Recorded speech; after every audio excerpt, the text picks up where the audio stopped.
It was the darkest of days, Good Friday. This is how the Gospel of Matthew records it.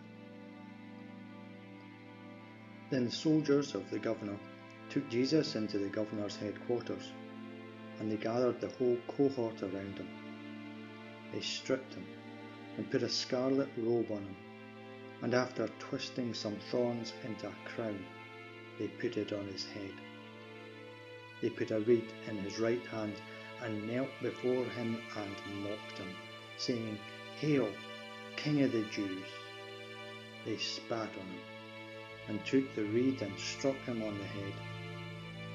After mocking him, they stripped him of the robe and put his own clothes on him. Then they led him away to crucify him. The Glasgow artist Peter Howson has painted a series of Stations of the Cross. They are intimate portraits of Jesus' face. Howson's own mental health collapsed following his time as a war artist in the Bosnian War. He then descended into a spiral of alcohol and drug abuse and near death. It was in a rehab unit that he fell to his knees one night in desperate prayer, and a vision, a feeling came over him, and he heard a voice say to him, "You are loved, you are cured, you will not be free from suffering, but I am with you." That vision returned every night for the next 3 months. In Howson's paintings of Jesus, we can see etched on the face of Jesus the artist's own struggles. He paints his pain into the pain of the Lord. We might even sense that Howson was quite literally there when they crucified our Lord. Station 1. Jesus is condemned to death. Pilate said to them, "Then what should I do with Jesus who is called the Messiah?" All of them said, "Crucify him." Pilate wanted to distance himself from the outcome. He washed his hands, but he knew what Jesus' fate would be. His non-decision was really a decision. We, like him, look for ways to distance our responsibility for the outcome, to wash our hands, but they will never be clean, never get rid of the stains. Barabbas did not mind. Pilate saved his life. He would become the first, but not the last, to discover that Jesus will die in our place.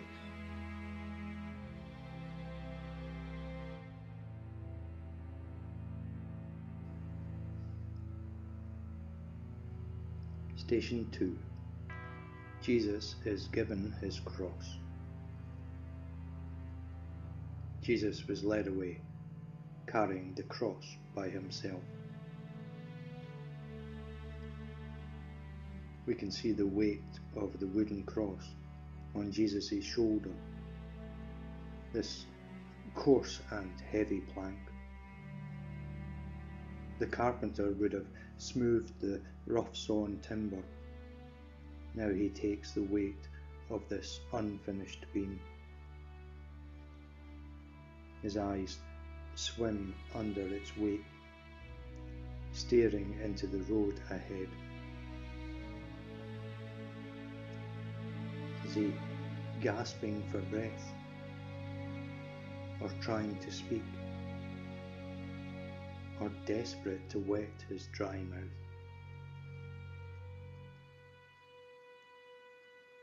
Did those words that he spoke in tears in the garden ring round his head now?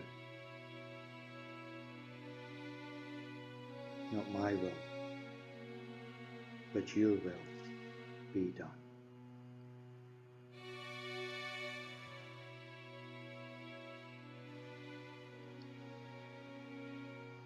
Station 3. Jesus falls for the first time. Jesus suffered outside the gate to sanctify his people with his blood. Face down in the dirt. How often have we felt face down in the dirt? Howson pictures Jesus with only the soldier's leather boot in his vision. Boots on the ground. A hand descends, not offering help, but as a threat. That threat comes in the form of a leather whip. Jesus has felt that whip and he knows its pain.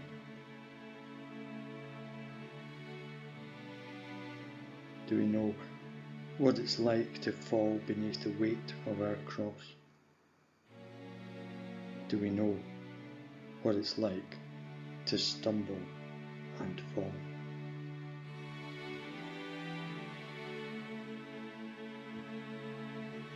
Station 4. Jesus meets Mary, his blessed mother. For the Lord will comfort Zion. He will comfort all her waste places. Mary, his mother. What pain she must have felt. Forced to the sidelines, powerless to stop the inevitable. To watch helplessly from a distance. Now, she has that chance to come close and embrace. A hand draws near to Jesus' face again, but this time it's one of comfort. The warmth of a touch of kindness. A moment of gentleness in a time of terror. Draw close, my son. Draw close.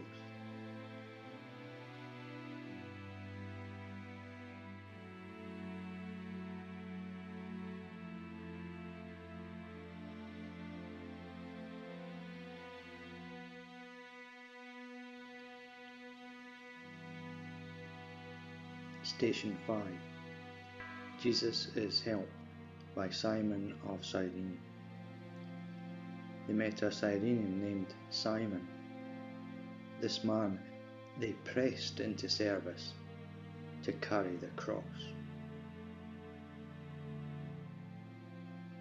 The weight of his cross so heavy, so unbearable, it felt like he was going under. Simon, he was just there in the crowd. He'd come a long way. Had he seen the sights? Would this be just one more to add to his pilgrimage tales when he returned home? He never knew Jesus. He didn't step forward. Who would? He was told, press gang, just another nobody to be pushed around. Two hands now appear, the two hands to take the weight. As this wooden beam rises, Jesus' lungs fill with air. This stranger takes the burden for a moment, and for a moment he is yoked to Christ.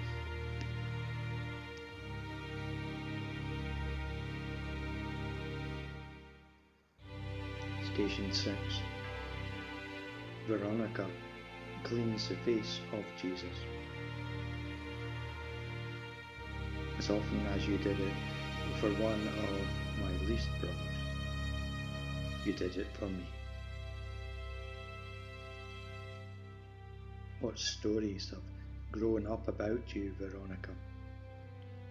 We know nothing about you, but that the universal acts of kindness connect us all throughout history. A cloth to clear the sweat and tears and blood, a temporary shade from the searing heat. It wasn't much, but it was everything. And for that moment, the terror stretched into every line of Jesus' face departed. Tense muscles relaxed. A droplet of peace slipped into the march of the condemned.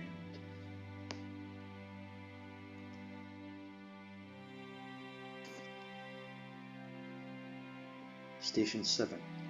Jesus falls for the second time. Strengthen the hands that are feeble. Make firm the knees that are weak. Knees buckle under the weight. Hands outstretched to break his fall. Palms and knees into the dirt. When we go down and go down and go down again, there comes a time when we no longer care what those who see us falling think. All his focus is on the ground, the ever rushing closer ground.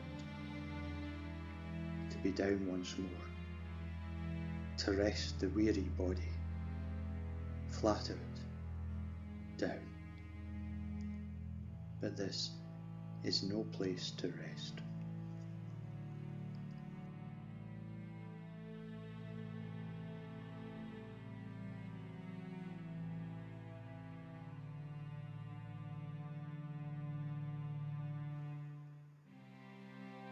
Station 8. Jesus meets the women of Jerusalem. Do not weep for me, but for yourselves and for your children. He had enough strength for a few words, just a few words. When words were scarce, what strange ones to use. Were they professional mourners, widows, hoping to earn a bit of money for their services? And for a political prisoner, were they performing an important ritual when family and friends were too afraid to mourn in public? Or did they just feel the pain and injustice, weeping for one of their own, unknown to them, but one of their own? Save your tears, Jesus tells them. They're not for me, but for yourself and for your children.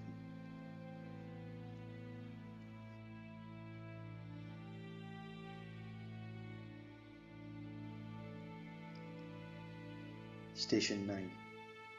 Jesus falls for a third time.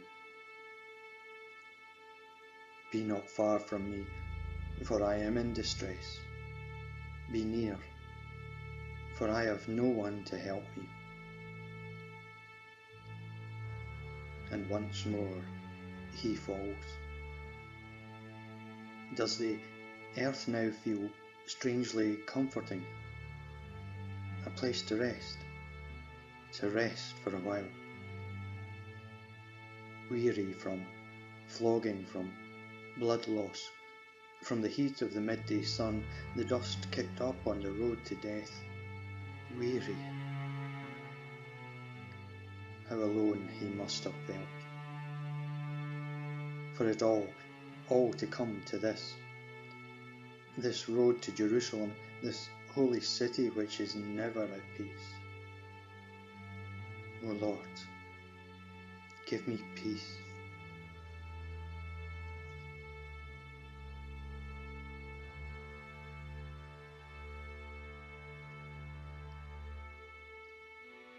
Station 10. Jesus is stripped of his garments. They divided up his garments by rolling dice for them to see what each should take. Stripped of all he had left. He never had much, not when he set off. leaving his family and his home. And somehow they, his family, they followed him. They stayed with him until the end. But now the little he had, the clothes on his back, are taken too. Stripped of possessions, stripped of dignity, stripped of hope, left standing with nothing but that mocking crown of thorns. All he could now expect was pain and ridicule and insults and challenges, while the soldiers pick over the meagre spoil.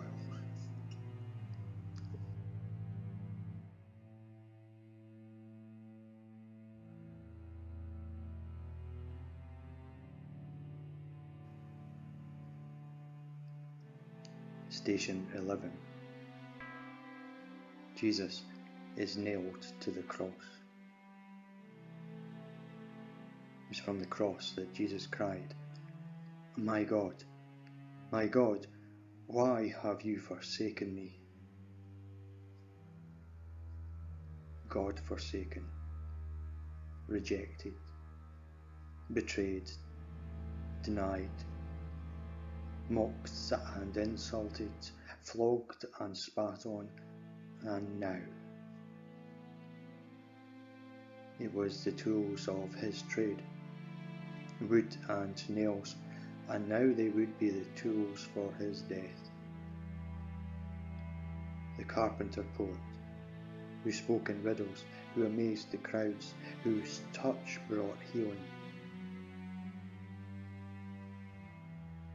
He knows the touch that is approaching him now. He knows what to expect. This is my body, broken for you. This is my blood, shed for you.